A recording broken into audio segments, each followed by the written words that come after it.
Uma boa noite para todos os que se encontram aqui, comemorando o meu aniversário de 74 anos.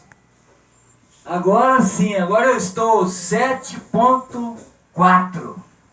Estou mais amadurecido, estou com mais condições de ajudar pessoas na minha profissão e também como cristão. Agradeço a oportunidade de estar falando para vocês um depoimento inédito. Ainda não fiz esse depoimento nesses 74 anos. Mas eu vou começar a ler a palavra de Deus.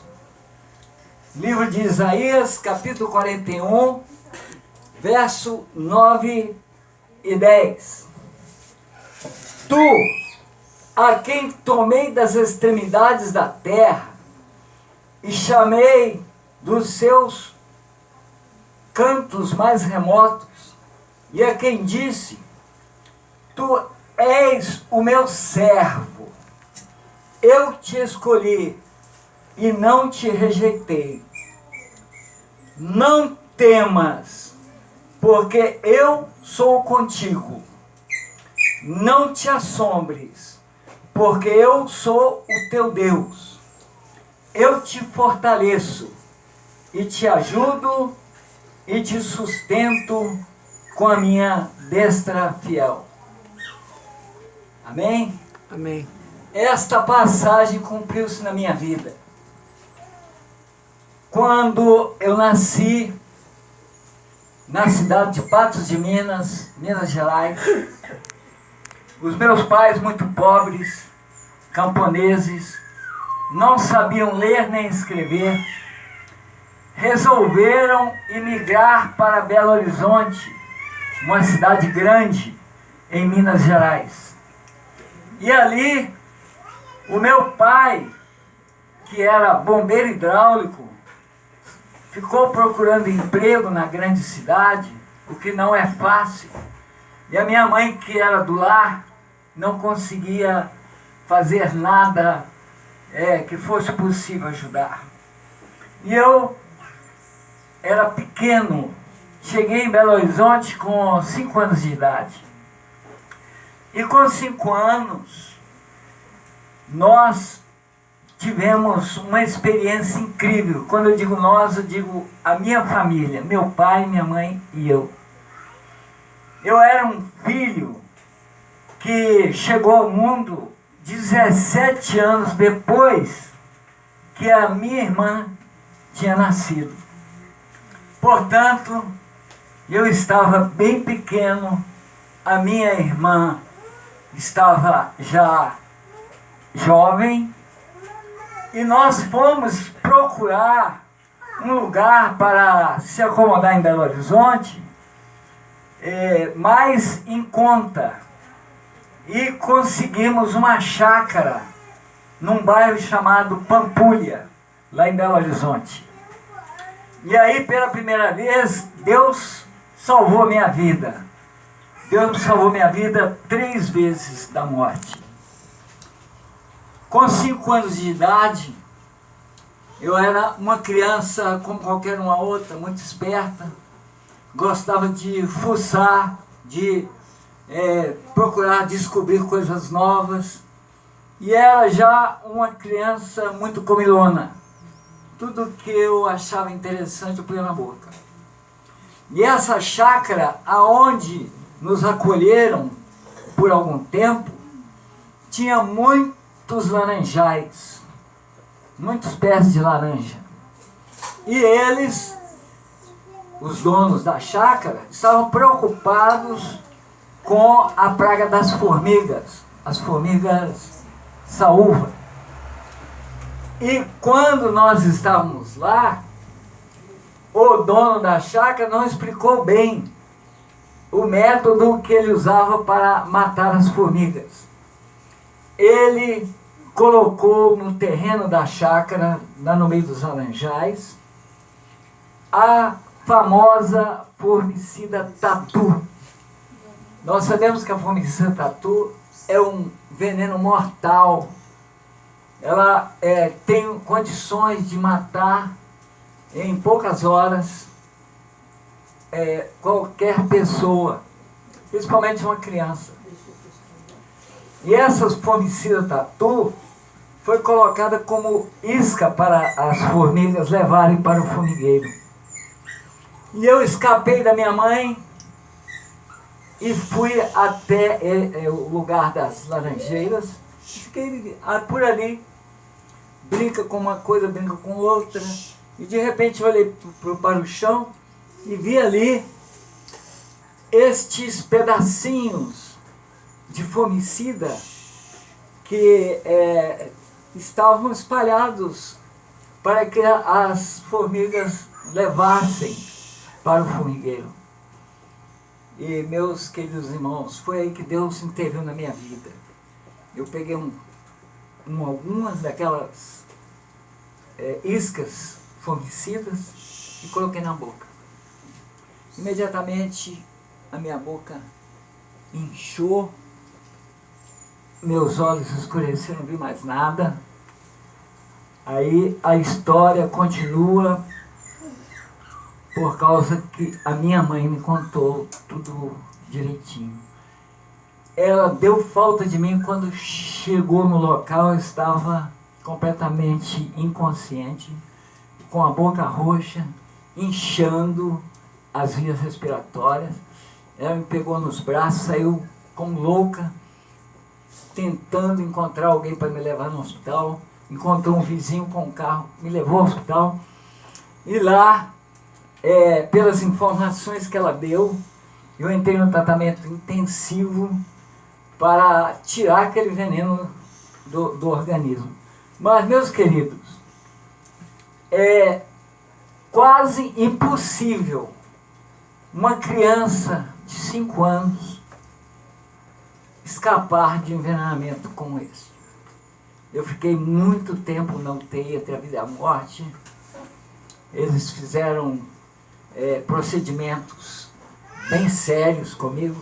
Eu não sei explicar todos eles, mas que eu vi, na verdade, irmãos, agora com 74 anos de idade, o que eu vi foi a mão de Deus me protegendo, me preservando para estar aqui falando para vocês essas coisas. Amém? Amém. Eu fui curado daquele envenenamento, não pela força do homem, não pela medicina da época. Eu fui restabelecido por Deus. E uma coisa tão importante, que agora a gente conhece um pouco de medicina, que poderia ter acontecido e não aconteceu, que é importante para mim, é que desse envenenamento eu não tive nenhuma sequela, nada. Nenhuma sequela. Nem com relação ao aparelho intestinal, sistema intestinal, nem com relação ao sistema respiratório, em que nenhum órgão foi danificado seriamente. E aí eu vi, hoje eu estou dando esse testemunho, que Deus salvou a minha vida naquela época. Porque Deus tinha para mim uma missão. E é isso que eu sempre tenho colocado nas minhas prédicas. Que Deus tem uma missão para cada um de nós. Vocês podem acreditar. Enquanto você não cumprir sua missão aqui nessa terra, Deus vai te preservar. Ele sabe do seu valor, sabe o quanto você é importante. Portanto, alguém que estiver me assistindo na web, porque daqui a pouco nós vamos colocar no YouTube, no Facebook e outras redes sociais, você que está cogitando um suicídio, cogitando acabar com a sua vida, lembre-se dessa história. Lembre-se como Deus me salvou, como Deus me preservou, e como eu estou aqui com 74 anos, apelando para você, não cometa uma loucura na sua vida, porque Deus tem uma missão para você, Deus tem um plano, e você precisa viver este plano que Deus tem para você. Portanto, essa foi uma das grandes experiências que eu tive, que Deus salvou minha vida. Eu cresci, consegui me tornar um jovem e comecei a trabalhar como bombeiro hidráulico, como meu pai era um profissional nesta arte. E trabalhando, ajudando meu pai, depois eu consegui ir para uma empresa, comecei a trabalhar na empresa. Com quantos anos? Com 12 anos. O meu pai faleceu num hospital em Belo Horizonte. Nós, eu e minha mãe, não tínhamos nem condições de estar visitando ele todos os dias. Nós ficamos sabendo do falecimento dele 3 dias depois, quando ele havia sido enterrado como indigente pelo hospital. Porque nós morávamos num lugar difícil acesso. Morávamos numa favela. E, portanto, quando meu pai morreu, eu nem pude vê-lo. Ele foi enterrado como indigente pelo próprio hospital. E eu, com 12 anos, passei a cuidar da minha mãe. E comecei a trabalhar numa empresa. E essa empresa que construía as instalações hidráulicas em prédios, pegou um grande serviço no centro de Belo Horizonte, e o prédio tinha os 12 andares, e eles estavam aproveitando o vão do elevador, que seria do prédio, construíram ali um guindaste, um guincho, para levar material para o pessoal lá em cima. E o guincho, movido por cabo de aço, subia e descia ali naquele vão. E o meu encarregado pediu para eu cortar dentro daquele vão, no concreto, um local onde tinha que descer um cano de esgoto. E lá fui eu com uma marreta e um ponteiro bater aquele concreto para que o cano fosse embutido lá na estrutura de concreto daquele vão do elevador.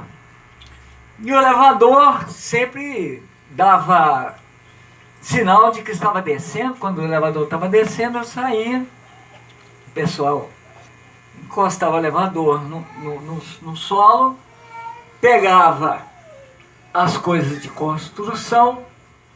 Nós estamos diante de um construtor aqui. Você entende, né? A questão do guincho. Então, aí pegava e subia.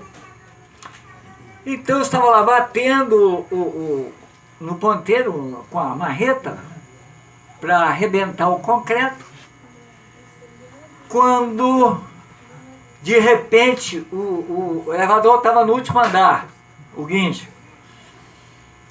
Começou um barulho tão grande, um barulho assim, algo descendo em alta velocidade. E o pessoal começou a ficar apavorado, o pessoal que estava lá fora, apavorado. E olhando para mim. E eu ali, e deu aquele branco. E eu falei, o que eu faço? Eu fico aqui, o que eu faço? Meus amigos, questão de segundos. Uma força sobrenatural me jogou para fora do poço. Assim que jogou para fora do poço, o elevador caiu, se despedaçou em vários pedaços, e também saiu estilhaço para todo lado. Ainda bem que o elevador estava apenas com o material que estava levando. Não estava tripulado com ninguém. Mas o elevador teria me esmagado completamente. Aí eu pergunto para vocês, que força sobrenatural é essa que me jogou daquele poço do elevador de uma maneira tão enérgica, tão forte, uma mão poderosa, me tocou e me jogou lá para fora. Porque eu estava paralisado, eu fiquei com a mente bloqueada naquele momento. Em questão de segundos eu estaria esmagado ali. Foi Deus, Jesus sabia da minha história. Jesus sabia o que eu seria. Hoje eu sou um missionário. Hoje eu falo para as pessoas deste amor maravilhoso de Jesus por nós. Que Ele morreu na cruz para nos salvar.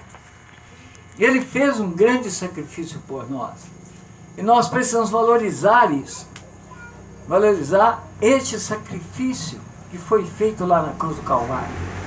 Ele morreu em nosso lugar para nos dar vida.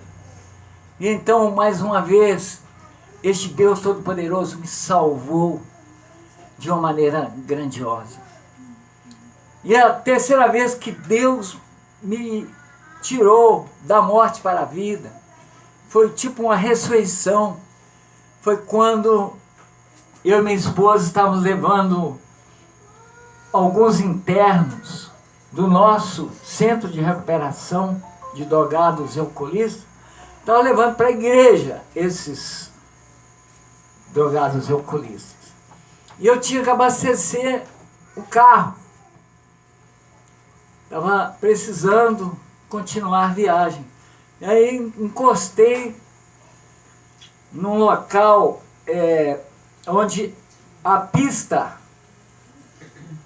que ia levando os carros numa direção e a outra em direção contrária. Eu fiquei no meio, aguardando um momento para entrar no posto de gasolina. E aí, parado, esperando, eu e minha esposa, veio um carro em alta velocidade, um Uno. E eu estava num Fusca, em alta velocidade. E ele começou a derrapar numas areias que estavam na pista. Porque o pneu dele estava meio careca também. Então começou a derrapar e eu vi aquele carro em alta velocidade derrapando em nossa direção. Aí eu apertei o pé no freio mais ainda.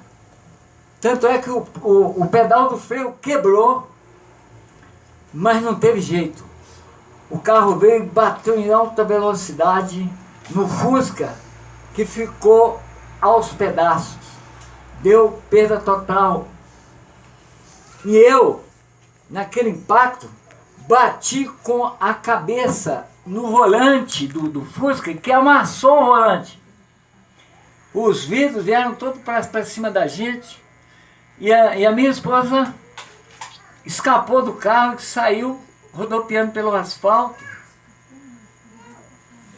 Quebrou a bacia, teve sérios problemas. Hoje ela é deficiente. Mas eu, quando bati no volante, tudo escureceu. E não vi mais nada. Contam as pessoas que eu caí dentro do carro. E vieram algumas pessoas e me olhou e falou assim: tá morto. E aí cobriram-me de papel. Cobriram de papel e foram embora. Esperando a perícia, esperando policiais chegarem. E eu fiquei ali, dado como morto. Aí por algum momento, acho que uma meia hora depois, uma coisa assim, não me lembro, eu calculo talvez um pouco mais, 40 minutos depois, a minha esposa ficou estendida no asfalto, esperando socorro. Como é a cidade do interior, demorou chegar socorro, demorou chegar policial. E vinha uma carreta carregada de bebida a toda na pista que nós estávamos. Ela vinha em alta velocidade, tinha uma curva, ela não conseguia ver a minha esposa estendida lá. Essa carreta ia passar por cima de todo mundo, passar por cima da minha esposa, do pessoal que estava lá. Ia ser uma coisa tremenda. Meus amigos, um anjo sinalizou para essa carreta. Um rapaz muito bonito, de roupa branca, pegou um galho bem grande, quebrou um galho descomunal, bem grande, e ficou sinalizando para a carreta. E a carreta, quando ela freou, tinha um som de um trem que estava parando. Aquele som ensurdecedor, sabe? Conseguiu parar. E, meus amigos, eu tido como morto ali, cheio de papel por cima. Eu acordei, eu estava de paletó, eu vi todo a minha cabeça sangrando, eu fiquei tonto. E aí eu peguei o paletó e comecei a tampar aquele ferimento com o paletó. Meu paletó ficou extinto de sangue. E eu saí cambaleando. E cheguei até minha esposa. Ela estava lá, caiu. Para vocês verem a gravidade desse acidente, foi em 2011. A minha esposa foi para Belo Horizonte, para um hospital. 2003. 2001. 2001. Em 2001. A minha esposa foi para o hospital em Belo Horizonte e eu fui para outro hospital. Eu fiquei no hospital e ficou no outro. E eu não conseguia ver nada. Aí o pessoal falou assim, deve ter fraturado o crânio. E eles não tinham raio-x. Não tinha, o hospital que eu fui, não tinha, o raio-x tinha quebrado. Estava quebrado o raio-x. Então, eles falaram assim, deve ter fraturado o crânio. E aí me colocaram lá na cama e me deixaram imóvel. E aí eu orei a Deus, Senhor, se eu tenho alguma missão a cumprir, se o Senhor me quer nesse trabalho, se o Senhor me quer como missionário, fazendo a obra do Senhor, o Senhor me cura. E, meus amigos, eu senti uma melhora tão grande naquele momento. Aquela tonteira, aquela zunzura, aquele mal-estar, desapareceu em questão de segundos. E eu olhei assim e falei, onde eu estou? Você está no hospital. E a minha esposa? A sua esposa foi para outro hospital. Aí eu tive até forças para ligar para um filho meu, que estava lá em Macaé, falando da situação. Deus me curou, porque é possível que eu estava com traumatismo craniano. É possível que eu estivesse morrendo. Mas Deus me curou mais uma vez. Deus me livrou da morte 3 vezes. E eu quero dizer a vocês que Ele é poderoso para me livrar da morte todas as vezes que Ele quiser. Amém? Amém. Porque Ele é Deus. Ele é soberano. E eu quero, neste dia tão especial, de 74 anos de idade, quero fazer um apelo a vocês que estão me ouvindo. Apegue-se ao Senhor Jesus como seu Salvador, como seu Senhor, como Deus da sua vida. Não tenho dúvidas, não deixe que dúvidas apareçam na sua cabeça. Tem alguns que até duvidam da existência de Deus. Tem alguns que duvidam que Jesus realmente foi um Deus conosco. Tem alguns que acham que isso é história da carochinha, mas na verdade não é. Quando Jesus subiu ao céu, tinha 500 pessoas como testemunhas, vendo ele subir aos céus. E ele disse, assim como eu subi aos céus, eu voltarei e vos levarei para mim mesmo. Eu estou aguardando essa volta. Eu sei que a qualquer momento acontecerá um arrebatamento. Que a qualquer momento Jesus aparecerá nas nuvens dos céus. Que a qualquer momento a história deste mundo terá fim. E eu quero estar na Nova Jerusalém. Quero estar Amém. nas ruas de ouro. Quero estar com Jesus. Quero estar com todos vocês. Eu faço um apelo para que possamos nos encontrar um dia nessa grande cidade. Que é uma cidade que não vai entrar nenhuma maldição, nenhum mal, coisa alguma que contamine. É uma cidade que o calendário será eterno. Nós vamos viver a eternidade. Nunca mais haverá morte nem dor. Não haverá mais mal algum sobre qualquer um dos seres viventes. Portanto, esse é meu depoimento. Jesus me salvou durante esses 3 momentos difíceis da minha vida. E salvou-me em momentos que eu nem fiquei sabendo. Em momentos que até eu nem sei. Mas Ele está do meu lado. Amém. E eu vejo essa mão na minha mão. Eu sinto Ele me pegando pela minha mão direita e dizendo, não temas que eu te ajudo. Eu estou contigo. E que Deus abençoe cada um de vocês. Eu solicito de todos uma grande salva de palmas para Jesus. Amém. Jesus, o grande Senhor. Vamos aplaudir Jesus, irmão. Vamos aplaudir esse Deus maravilhoso. Esse Deus cheio de bênçãos. Esse Deus que está com você. Esse Deus que quer te salvar. Deus abençoe cada um. Amém. Amém. Muito obrigado a nossa querida irmã Tereza que fez essa filmagem. Deus abençoe. Amém.